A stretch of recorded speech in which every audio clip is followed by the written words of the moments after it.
tumeweza kuona Diamond Platnumz ameweza kueleza namna ambavyo maisha yake yamekuwa vurugu baada ya bibi Zuchu kuweza kuondoka, na kila kitu ambacho kilichoweza kutokea katika maisha yake anakuambia anajutia kwa sababu kuna mengi ambayo amekuwa akiyafanya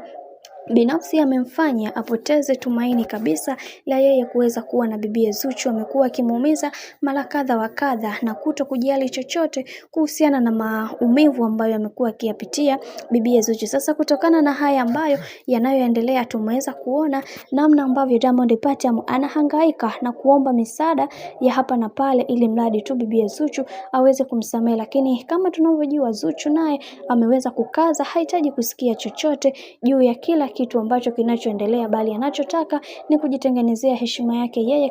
kama mwanamke, uweza kuwafanya watu wengine waweze kutambua thamani zao, licha ya watu wengine wamekuwa wakiwafanya wajisikie vibaya. Ila kwa hiki kinachoendelea sasa, kila mtu anatamani kuweza kumsifu bibi Zuchu kwa maamuzi ambayo aliweza kuyafanya, kwani ni maamuzi ambayo watu wengi wamevutiwa nayo, na wengi wao wakasema kwamba